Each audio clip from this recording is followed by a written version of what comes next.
Before I get started, I want to give a shout out to all of the paying members of my Patreon channel. Your support is necessary, and without you, none of this is possible. I also want to give a special shout out to MB3rd for the $30 donation.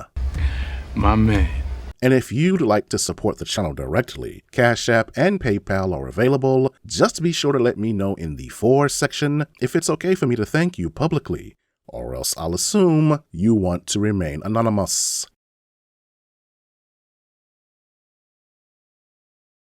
I don't channel negativity, I don't pay attention to it, I acknowledge it, I see it, I understand it, and I think having a level of empathy for it is about as far as I get connected to it. I don't think it's my job or really a part of my construct to lean into negativity.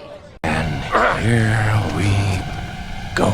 Layman's Journal, Chapter 259. Today we're going to talk about the MCU's latest series, Ironheart. There's a lot of controversy surrounding that show, specifically around the idea that it was review bombed, that people who had not seen the show were giving it negative feedback simply because it featured a black woman. And I, for the record, don't support review bombing. I don't think it's fair to leave negative feedback over something you haven't seen, simply because you don't like the character, or you don't like the MCU, or you don't like the fact that it's a black woman in a lead role that was popularized by a white man. I don't think that's enough to hate a show. I believe you actually have to watch the show and judge it on its merit. And that's what I did before rendering an opinion on Ironheart. And after watching it, I can say, anyone with eyes could see that it was bad, and anyone with a brain knew that it would be. 2 thumbs down. So the review bombers, as much as I hate the practice, were 100% correct. This show is a bag of trash. Now, there are many fanboys and fangirls on social media caping for the show, telling us why everyone who hates the show is wrong about it, as well as complaining about review bombing. Apparently, people were reviewing Ironheart negatively before the show came out publicly. Another DI creation of Marvel. Hey Marvel fans, you fucking weird little freaks, I can see you. Ironheart was good, and y'all are fucking lying about it because you're weird little inferior feeling freaks. I think it's time we get rid of the audience score. Ironheart got review bombed before the show came out. This was 3 hours before it actually premiered, and we all know why it got review bombed, but why do we still have this? But what they haven't done is give us a reason why the show is good. They're just telling us we're all racists and misogynists for not liking it. So what I'm going to do in this chapter of the Layman's Journal is break down the first episode, point out every stupid thing that happens in the show, so that those of you who love the show can understand why those of us don't. And we're gonna talk about it. So, let's get it.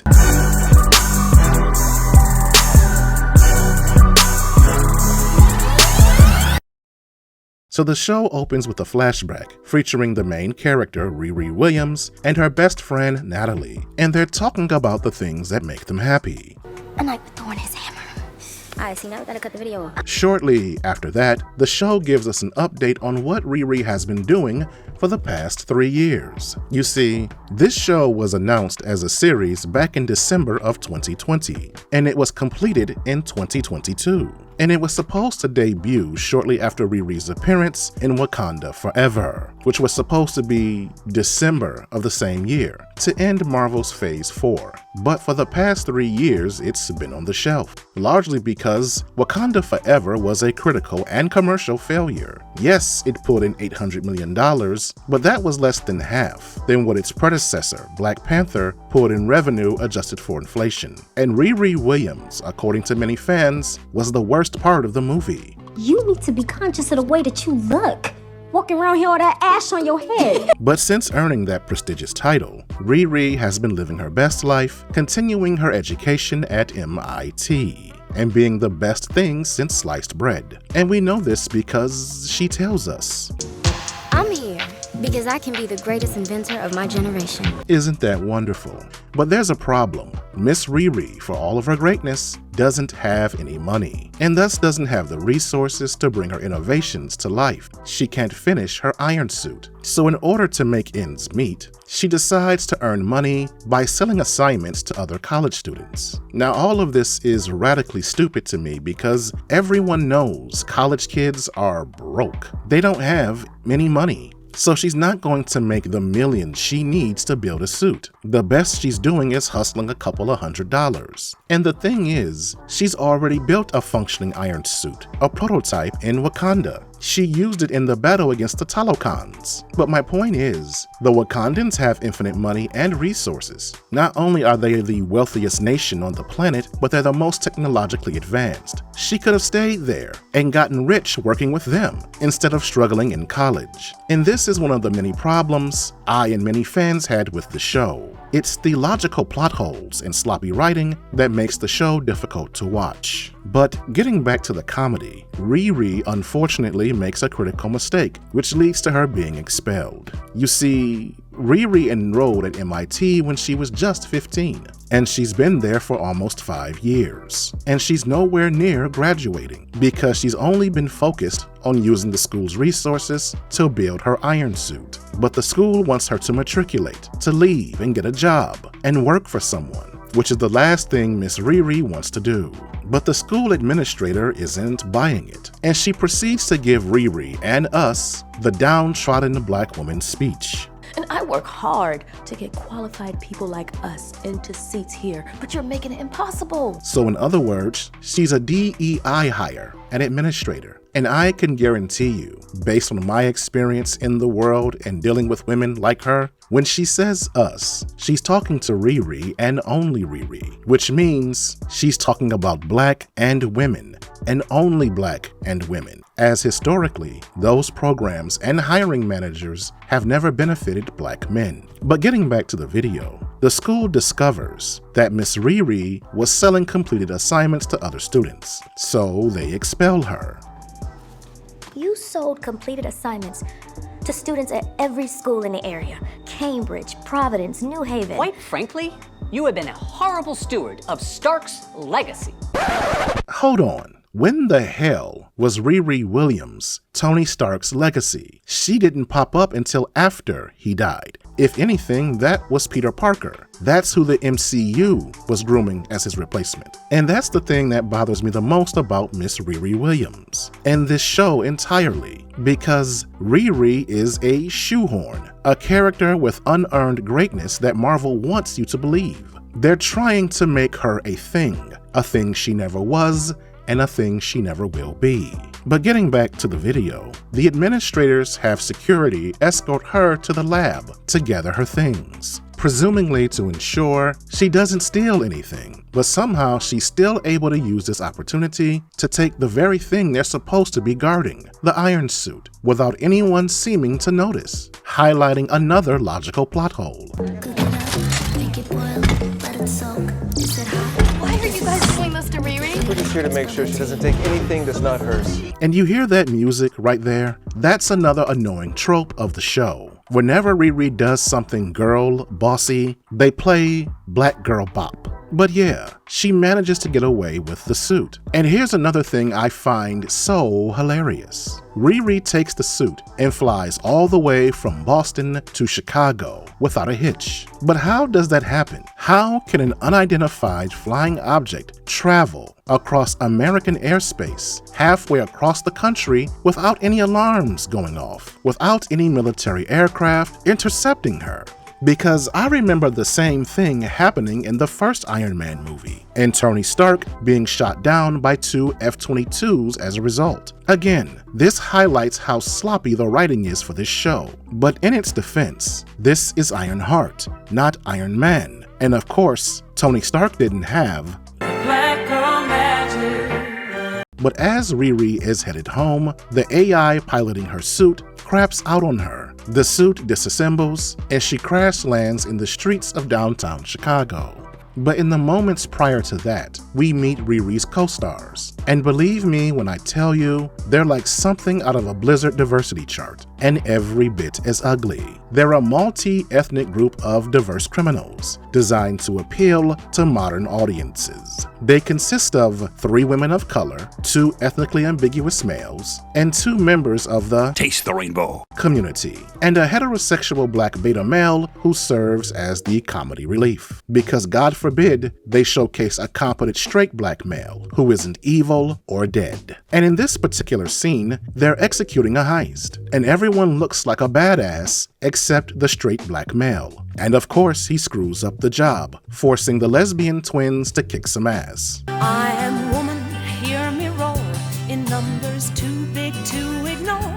That's right, the 2 she-males beat up a horde of male security guards, because the plot armor says so. But they managed to pull off the heist despite the heterosexual black male's ineptitude. And there they are standing triumphantly. Again, this is a freak show. And shortly after pulling off the heist, the group's leaders, racially ambiguous man 1 and 2, are having a meeting about what they're going to do about the inept heterosexual black male that nearly ruined the heist. And because he only checks 1 box on the diversity list, they know they're going to have to get rid of him. The problem is, they've got a heist coming up with no one in mind to replace him until Miss Riri arrives, adding more diversity to the crew. And in the next scene, Riri returns home, and as expected, we see that she has a mother that leads a coven of strong black women. And that's important because whenever you're writing the story about a strong black woman in training, a father cannot be involved. She has to be the product of a single mom. That's how she earns her legitimacy. But getting back to the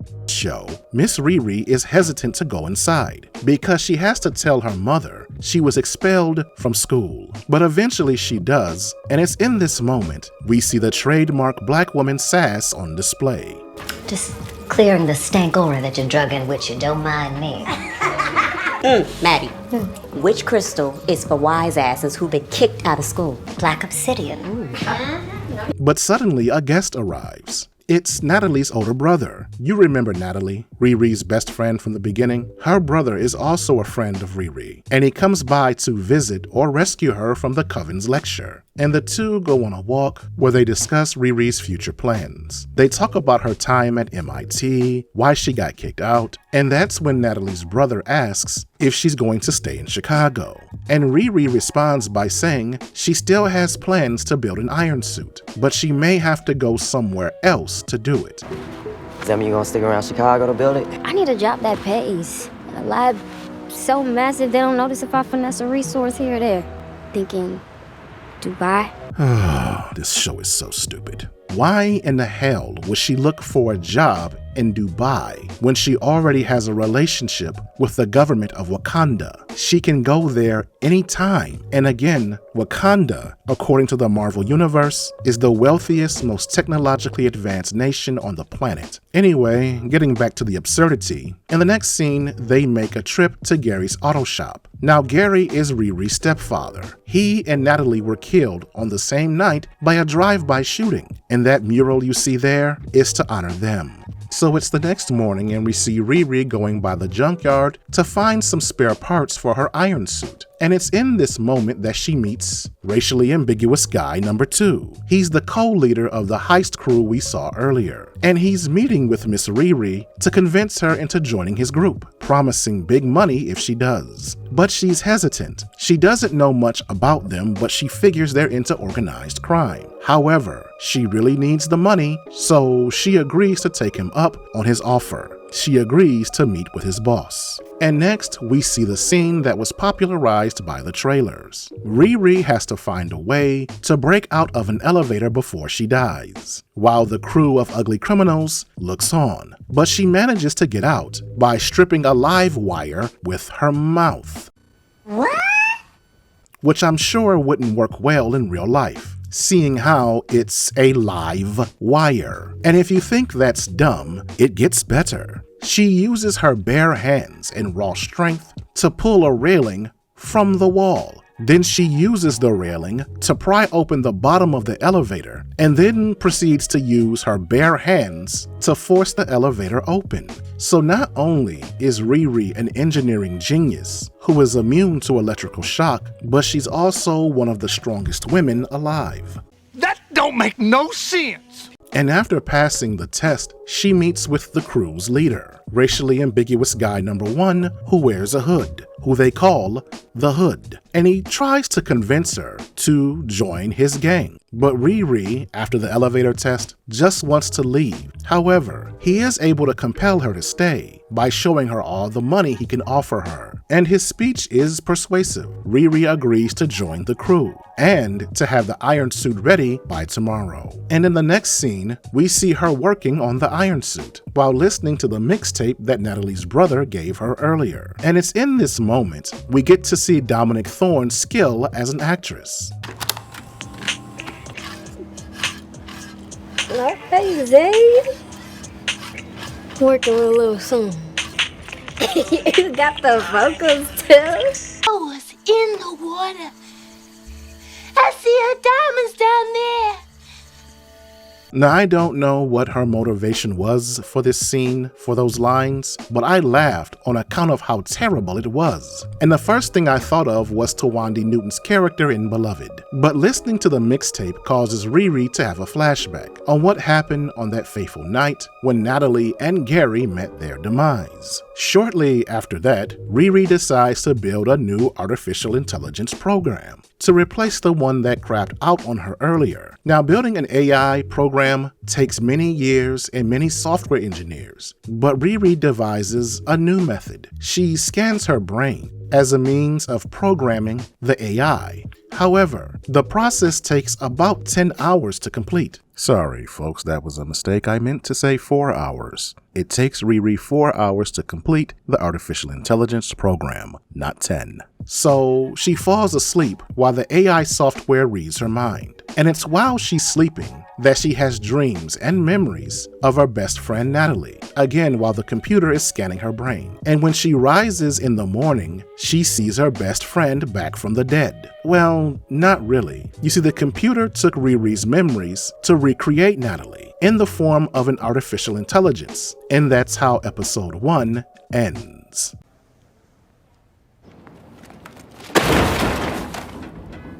And I don't think I need to go any further. I think you've seen enough and know what I think about the show, as do most people, which is why they didn't come back after the first episode. As for me, I watched episodes 2 and 3, and I can tell you they didn't get much better. The only thing that happens is that in the second episode, Riri finds a white beta male sidekick who supplies her with more equipment for the iron suit. And trust me when I tell you, he's every bit the wimp you'd expect him to be. But with that said, I will watch episodes 4, 5, and 6 when it streams, and if anything happens, I'll talk about it. But from a quality perspective, I doubt if the show gets any better. The foundation of it is faulty, which means it has no potential for improvement. But my point is, this show is as bad as advertised. The acting is horrible, the cast is worse, the screenwriting is insufferable, and the characters are unlikable. And as for the plot, it's predictable. I think we all know the Hood is the bad guy. So the show is formulaic trash. This is why Marvel Studios held it back for 3 years, and why they're dumping out all 6 episodes in just 2 weeks.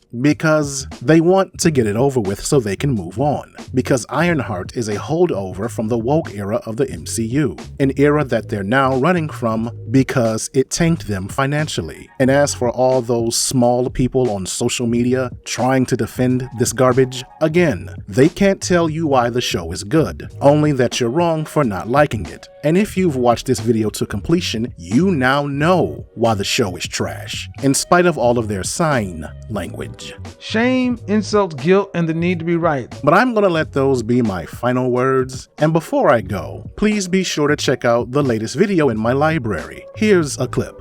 Layman's Journal Chapter 233. I want to start out this chapter by taking a trip down memory lane, with audio from former ESPN reporter Rachel Nichols. They said to me, hey, instead of posting the NBA Finals, why don't you do Darcy Simon reporter job for the NBA Finals? Because guess what that would clear the way for? For Maria to do the hosting for us, right? There you go. So, I have declined. My thing was, I wish Maria Taylor all the success in the world. If you need to give her more things to do because you're feeling pressure about you're in a crappy long-time record on diversity, which by the way I myself know personally from the female side of it, go for it. Just, find it somewhere else. You're not going to find it with me. Now, to add further context to the conversation, she's talking about a meeting she had with an ESPN executive and how they essentially wanted her to take a step down so a black woman, Maria Taylor, could take a step up. They wanted her to give up her job.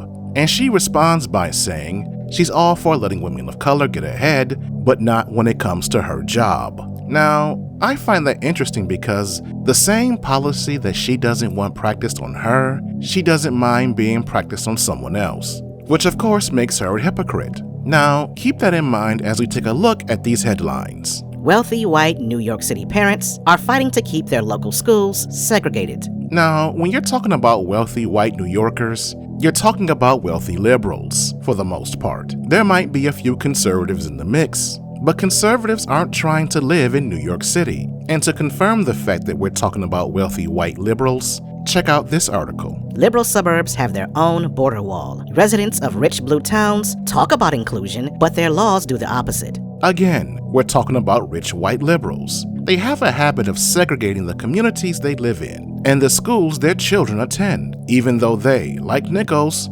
traditionally support these policies, as the candidates they vote for tend to advocate for them, and they do support it as long as it's being implemented somewhere else. Now look at this headline. Migrants who arrived in Martha's Vineyard moved to Cape Cod. So now we're talking about the border crisis. These are illegal immigrants that were flown from Florida to one of the wealthiest areas in the country. Again, this is Martha's Vineyard, Massachusetts, a playground for the uber rich and liberal. This isn't a conservative stranglehold. Now, the reason why I'm pointing these things out is because whenever we talk about racism, we often associate it with the conservatives, or people who vote Republican. And while that is not without merit, as someone who follows the conservative movement, I've encountered my fair share of racism firsthand. However, conservatives don't own a monopoly on the issue. As you can see, liberals are just as racist. So the hate is on both sides. In fact, you can even argue it's worse on the left. Going back to the Jim Crow South, whites and blacks often lived in the same neighborhoods or in adjacent towns, and oftentimes they were related to each other. But that wasn't the case in the North. Segregation was far worse up there than it was down south. And as you can see from the map, there were more sundown towns in the Midwest than anywhere in the country, with Illinois being the most inhospitable place for black people. And segregation to this day is still common in the North. Now, for those who don't know what a sundown town is, that's a place where you don't want to be caught being black when the sun goes down, if you get what I mean. But getting back to the topic, the difference between liberal racism and conservative racism is white liberals tend to lie about who they are. They speak as if they're incapable of prejudice. They act as if they're all loving, all tolerant, and inclusive, that they want minorities to get ahead. And I'm sure many of them do, but not when it comes to their stuff. They don't want brown people living in their neighborhoods, attending school with their kids, or taking their jobs. They want that for everyone else but themselves. And again, we see that with the border crisis, as they have no issue putting illegals in black communities, even the prosperous ones. And it reminds me of a movie I saw 5 years ago called Knives Out. It's in the genre. And that's it. That's all I have to say about it. What do you have to say about it? Leave a comment in the comment section and let's have a conversation.